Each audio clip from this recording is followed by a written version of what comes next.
കക്കുക കക്കുക കക്കുക എന്ന് തുടങ്ങിയതാണ്. പിണറായി വിജയൻ സർക്കാർ കേരളം ഭരിക്കാൻ തുടങ്ങിയ അന്ന് മുതൽ കക്കാൻ തുടങ്ങിയതാണ്. മോളുടെ കള്ളത്തരം പിടിച്ചു കഴിഞ്ഞപ്പോഴാണ് അത് മറ്റേ മാസപ്പടി അല്ലെ അവസാനം പറഞ്ഞ് തുടങ്ങിയാൽ തീരില്ല, തീരില്ല. അപ്പൊ ഏറ്റവും അവസാനം ഹൈക്കോടതി പറഞ്ഞത് ഈ വിജയൻ അസോസിയേറ്റ്സ് എന്ന് പറഞ്ഞിട്ട ചാർട്ടേഡ് അക്കൗണ്ടന്റ് ആണ് ഇത് കണക്കുകൾ ശരിയാക്കുന്നത്. അപ്പൊ അവരോട് പറഞ്ഞിട്ടുണ്ട് ആ കണക്കുകളൊക്കെ ഹൈക്കോടതിയിൽ ഹാജരാക്കാൻ പറയുകയാണ്. അതായത് ഹൈക്കോടതി പറയാണ് നിങ്ങൾ കണക്കൊന്നും കൂട്ടണ്ട, നിങ്ങൾ കണക്ക് തരണ്ട, ഞാൻ നേരിട്ട് ഇവിടുന്ന് വാങ്ങിക്കോളാം, ഈ പറഞ്ഞ ചാർട്ടേഡ് അക്കൗണ്ടിന്റെ അടുത്ത് വാങ്ങിക്കോളാം. ഹൈക്കോടതിക്ക് മനസ്സിലായി കള്ളന്മാരാണ്, കള്ളന്മാരാണെന്ന് ഹൈക്കോടതിക്ക് മനസ്സിലായി. ഞാൻ ചോദിക്കട്ടെ, ഇത്രയും കാര്യങ്ങളൊക്കെ നടന്നു കഴിഞ്ഞ സ്ഥിതിക്ക് ഏത് ഹൈന്ദവ വിശ്വാസിയാണ് ഇനി ഇവർക്ക് വോട്ട് ചെയ്യുക? ഇവരിപ്പോ യു ടേൺ അടിച്ചു, ഇവർ വിശ്വാസികൾക്കൊപ്പമാണെന്ന് പറയാൻ വേണ്ടിയിട്ട് സത്യവാങ്മൂലം സുപ്രീം കോടതിയിൽ കൊടുക്കാൻ പോകുന്നു. ഞങ്ങൾ വിശ്വാസികൾക്കൊപ്പമാണ്. ആര് വിശ്വസിക്കാൻ? ഇതൊക്കെ ചെയ്യുന്നത് ഈ വരുന്ന തെരഞ്ഞെടുപ്പില് ഹൈന്ദവരുടെ വോട്ട് കിട്ടുമെന്ന് വിചാരിച്ചിട്ടല്ലേ? കിട്ടുമോ? നിങ്ങൾ അത്രക്ക് തലക്ക് വെളിവില്ലാത്ത ആൾക്കാരാണ് അവിടുത്തെ ഹൈന്ദവ വിശ്വാസികളൊക്കെ. അപ്പോ ഞാൻ ആദ്യം ചെയ്ത വീഡിയോയിൽ പറഞ്ഞ പോലെ ഈ വരുന്ന തിരഞ്ഞെടുപ്പിൽ എന്ത് യു ടേൺ അടിച്ചാലും എന്ത് കരണം കുത്തി പറഞ്ഞാലും പിണറായി വിജയ കിട്ടൂല മോനെ. പല സ്ഥലത്തും കെട്ടിവെച്ച പൈസ പോകട്ടോ, ഉറപ്പിച്ചോ. പല ഷുവർ സീറ്റ് നിങ്ങൾക്ക് നഷ്ടപ്പെടും. ബേപ്പൂര് നഷ്ടപ്പെടും. ബേപ്പൂർ അൻവർ പഠിക്കും, ബേജാറാവണ്ട. റിയാസ് ബേപ്പൂർ മാറാൻ വേണ്ടിയിട്ടൊക്കെ ശ്രമമൊക്കെ നടന്നിരുന്നു, പക്ഷെ കഴിഞ്ഞില്ല. ഇപ്പോഴും ബേപ്പൂർ തന്നെയാണെന്ന് പറയുന്നത്. ചുരുങ്ങിയത് 20-25,000 വോട്ടിന് റിയാസ് തോൽക്കും, എഴുതി വെച്ചോ. കെ ശൈലജ പേരാവൂരിലാണ് മത്സരിക്കാൻ പോകുന്നത് അല്ലേ? മട്ടന്നൂർ വേണ്ടാന്ന് പറയുന്നു. മട്ടന്നൂർ വേറെ ഡിവൈഎഫ്ഐന്റെ നേതാവിനാണ് കൊടുത്തത്. മട്ടന്നൂരും പോകും, പേരാവൂരും പോകും. ഇങ്ങനെ നിങ്ങളുടെ സീറ്റുകൾ മുഴുവൻ നഷ്ടപ്പെടാൻ പോവുകയാണ്. കാരണം കേരള ജനത നിങ്ങളൊരു പാഠം പഠിപ്പിക്കും. എങ്ങനെയാണോ ബംഗാളിൽ നിങ്ങൾ മൂണ്ടോടെ ഒഴുകിപ്പോയത്, എങ്ങനെയാണോ ത്രിപുരയിൽ ഒഴുകിപ്പോയത്, അതേപോലെ കേരളത്തിൽ. കാരണം നിങ്ങളുടെ കൊല, ആൾക്കാരെ പെണ്ണുകേസിൽ പെടുത്തല്, ഇതൊന്നും എല്ലാ കാലത്തും അല്ലേ എന്നും ഒന്നുപോലെ ആയിരിക്കില്ല എന്ന് കടമ്മനിട്ട പറഞ്ഞ പോലെ പിണറായി വിജയ എന്നും ഒന്നുപോലെ ആയിരിക്കില്ലടോ. എന്നും ഒന്നുപോലെ ആയിരിക്കില്ല വിജയ കേട്ടോ. പിണറായി വിജയൻ സർക്കാരിനെ സംബന്ധിച്ചിടത്തോളം ഈ വരുന്ന തിരഞ്ഞെടുപ്പ് എല്ലാ തരത്തിലും ഒരു വെല്ലുവിളിയാണ്. കുറച്ചു മുമ്പ് ഞാൻ ചെയ്ത ഒരു വീഡിയോയിൽ ഞാൻ വളരെ കൃത്യമായി പറഞ്ഞിരുന്നു, ജയിക്കാൻ ഒരു സാധ്യതയും ഇല്ല എന്ന് പിണറായി വിജയനും പിണറായി വിജയന്റെ ആ മന്ത്രിസഭയിലെ ആ ടീമിനും ഇടതു മുന്നണിയിലെ മിക്കവാറും എല്ലാ നേതാക്കന്മാർക്കും വ്യക്തമായ കാര്യമാണ് ഈ തെരഞ്ഞെടുപ്പിൽ രക്ഷപ്പെടാൻ പ്രയാസമാണ് എന്ന്. ഇതിന് ഒരുപാട് കാരണങ്ങളുണ്ട്. ആ കാരണങ്ങളൊക്കെ ഞാൻ കഴിഞ്ഞ വീഡിയോയിൽ ഏതാണ്ട് വ്യക്തമാക്കിയിരുന്നു. ഈ വീഡിയോയിൽ ഞാൻ പറയാൻ ഉദ്ദേശിക്കുന്നത് ഇന്ന് സംഭവിച്ച ഏറ്റവും പ്രധാനപ്പെട്ട 2 കാര്യങ്ങളാണ്. ഒന്ന്, തിരുവിതാംകൂർ ദേവസ്വം ബോർഡ് അതിന്റെ നിലപാട് മാറ്റുകയാണ്. അതായത് യുവതി പ്രവേശനത്തെ എതിർക്കുകയാണ്. ആചാരം സംരക്ഷിക്കാൻ വേണ്ടിയിട്ട് തീരുമാനിക്കുകയാണ്.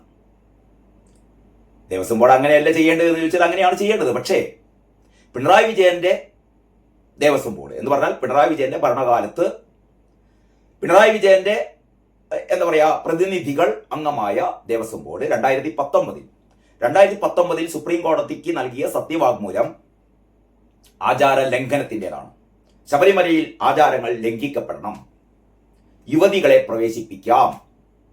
അയ്യപ്പൻ നൈഷ്ഠിക ബ്രഹ്മചാരിയാണോ അല്ലയോ എന്നൊന്നും നമ്മൾ നോക്കേണ്ട കാര്യമില്ല. പകരം ഭരണഘടന അനുശാസിക്കുന്ന സ്ത്രീ പുരുഷ സമത്വം അതാണ് വേണ്ടത് എന്ന് ദേവസ്വം ബോർഡ്, അതായത് തിരുവിതാംകൂർ ദേവസ്വം ബോർഡ് സുപ്രീം കോടതിയിൽ സത്യവാങ്മൂലം നൽകിയിരുന്നു. എപ്പം 2019. ആ സത്യവാങ്മൂലം തിരുത്താൻ പോകുകയാണ് പുതിയ ദേവസ്വം ബോർഡ്. കെ ജയകുമാർ അധ്യക്ഷനായ ദേവസ്വം ബോർഡ് ആചാര ലംഘനം പാടില്ല, ശബരിമലയിലെ യുവതികളെ പ്രവേശിക്കാൻ പാടില്ല, അയ്യപ്പൻ നൈഷ്ഠിക ബ്രഹ്മചാരിയാണ്. അപ്പോൾ ഇത് പിണറായി വിജയന്റെ ക്ലിയറൻസ് ഇല്ലാതെ കെ ജയകുമാർ മാത്രമായി ഇങ്ങനെ ഒരു അഭിപ്രായം പറയില്ല എന്ന് നിങ്ങൾക്ക് എല്ലാവർക്കും അറിയാലോ.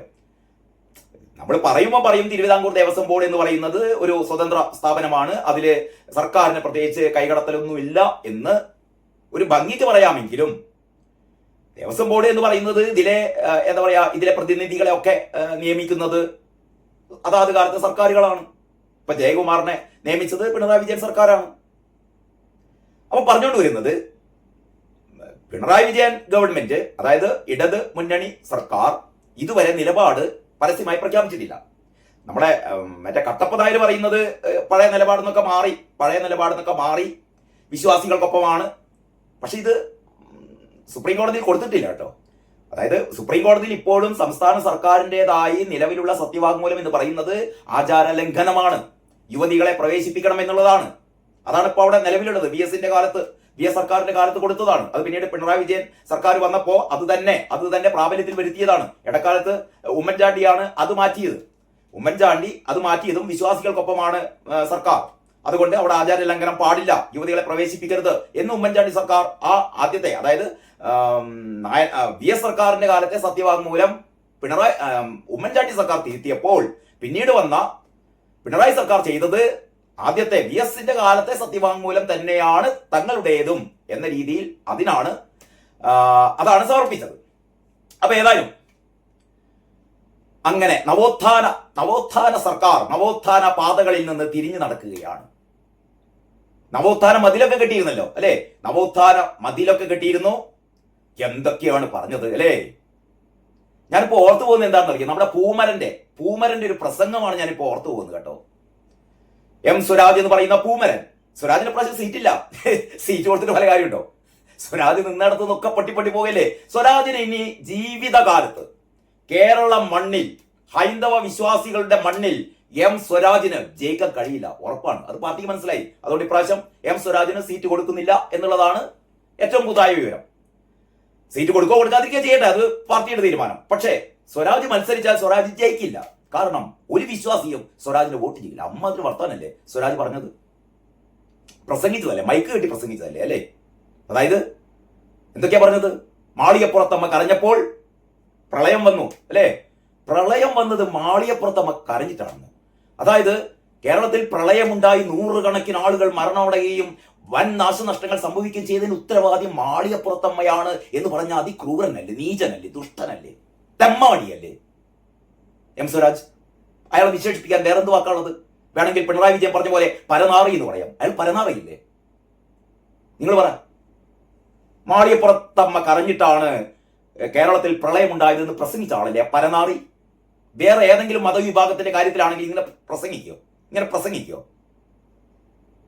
അത് കഴിഞ്ഞിട്ടാണ് പറഞ്ഞത് ശബരിമല അയ്യപ്പനും മാളികപ്പുറത്തമ്മയും കല്യാണം കഴിച്ചു.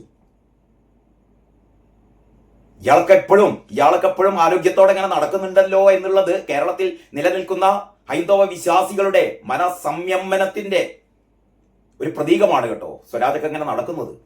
ഇതൊക്കെ വേറെ വല്ല മതവിഭാഗങ്ങളുടെ വികാരത്തെ വ്രണപ്പെടുത്തുന്ന രീതിയിൽ വല്ലതും സംസാരിച്ചു കഴിഞ്ഞാൽ ഞാൻ ബാക്കി പറയുന്നില്ല. ഏതായാലും മാളികപ്പുറത്തമ്മയും അയ്യപ്പനും കല്യാണം കഴിച്ചു. അതായത് കന്യയ്യപ്പന്മാർ വരാത്ത ഒരു കാലത്ത് എന്ന് പറഞ്ഞാൽ കന്യയ്യപ്പന്മാർ വരാത്ത കാലം ഉണ്ടാവില്ല. അങ്ങനെ ഒരു കാലം ഉണ്ടായാൽ മാളികപ്പുറത്തമ്മയും അയ്യപ്പനും കല്യാണം കഴിക്കും എന്നൊക്കെയുള്ള ചില വിശ്വാസങ്ങളോ അല്ലെങ്കിൽ അത്തരത്തിലുള്ള ചില എന്താ പറയാ ഐതിഹ്യങ്ങളോ കഥകളോ ഒക്കെ ഉണ്ടായിരുന്നു. അതിനൊക്കെ പിൻപറ്റിക്കൊണ്ടാണ് സ്വരാജ് പ്രസംഗിച്ചത്. ഈ പ്രളയകാലത്ത് ഒരു കന്യയ്യപ്പനും അവിടെ പോയില്ല എന്നും അതുകൊണ്ട് മാളികപ്പുറത്തമ്മ ഭയങ്കര ഹാപ്പിയാണ്, മാളികപ്പുറത്തമ്മ ഇതാ അയ്യപ്പനെ കല്യാണം കഴിക്കാൻ പോവുകയാണെന്നൊക്കെ ദുഷ്ടൻ ആ പരനാറി പ്രസംഗിച്ചു അല്ലേ. ഇപ്പതാ സംഗതികൾ മാറുകയാണ്. പിണറായി വിജയൻ സർക്കാരിന്റെ ദേവസ്വം ബോർഡ് സുപ്രീം കോടതിയിൽ സത്യവാങ്മൂലം കൊടുക്കുകയാണ്.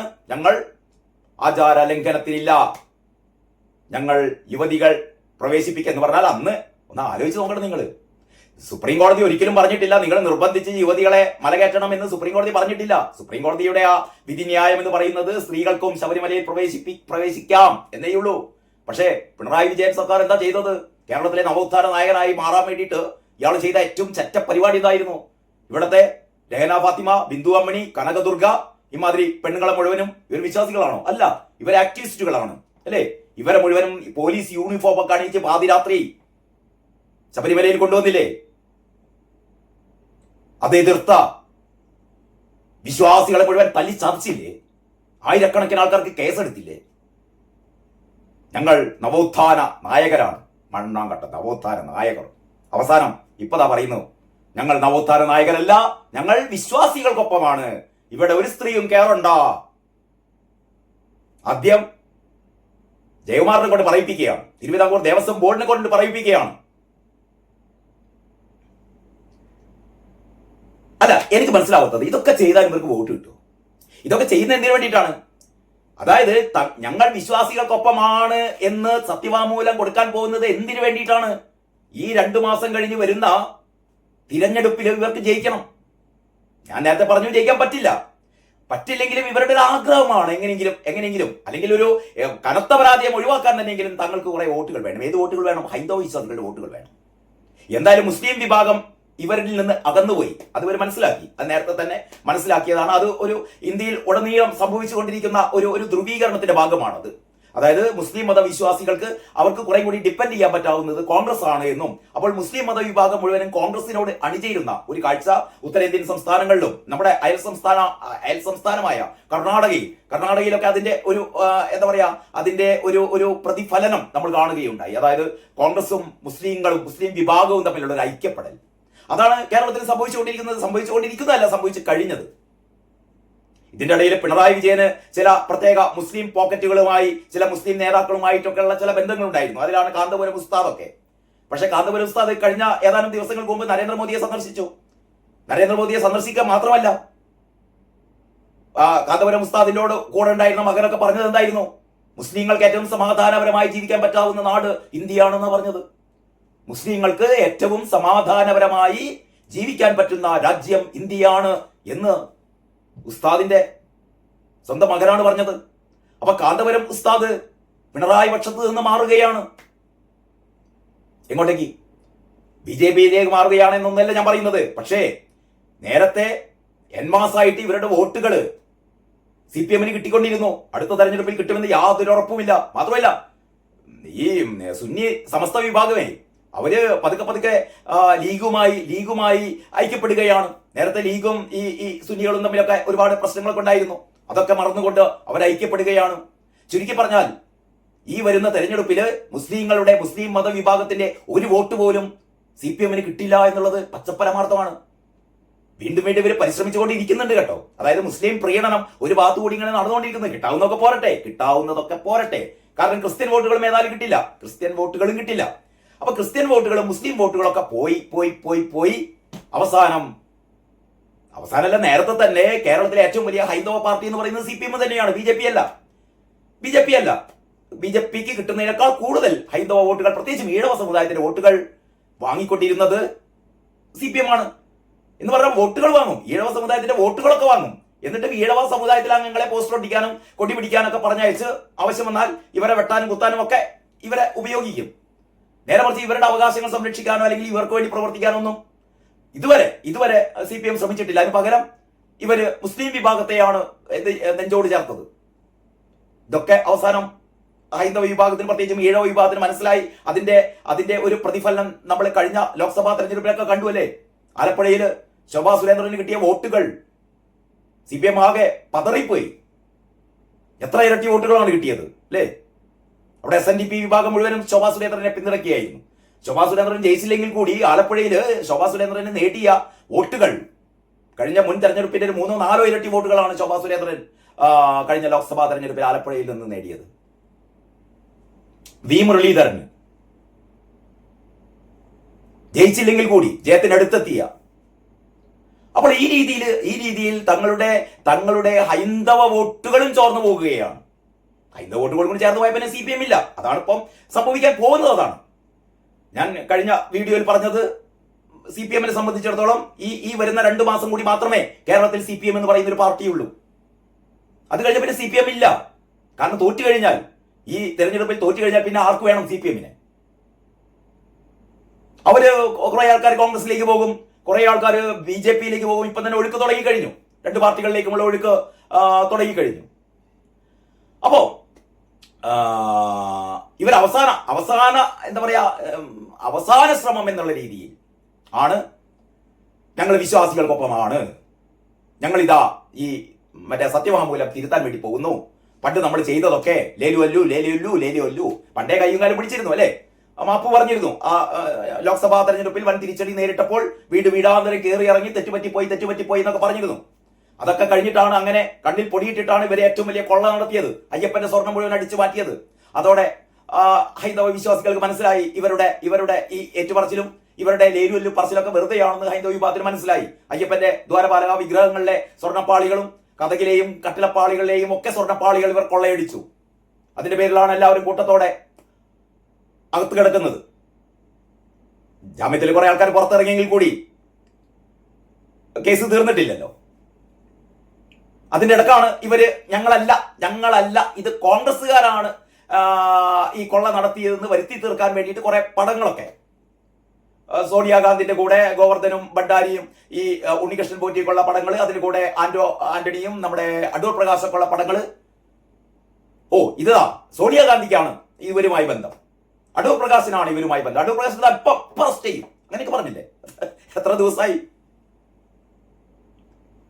അപ്പോ CPM എന്ന് പറഞ്ഞാൽ കള്ളത്തരത്തിന്റെയും കുതന്ത്രങ്ങളുടെയും ആശാന്മാരാണ്. അയ്യപ്പന്റെ സ്വർണം കട്ടുമുടിച്ചിട്ട് അല്ലേ, പകൽക്കൊള്ള നടത്തിയിട്ട് ഞങ്ങളല്ല കട്ടത് കോൺഗ്രസ്സുകാരാണെന്ന് വരുത്തി തീർക്കാനുള്ള ഇവരുടെ ശ്രമം അതൊക്കെ പൊളിഞ്ഞു പോയി. ഇപ്പൊ ഒന്നും ആരും പറയുന്നില്ലല്ലോ.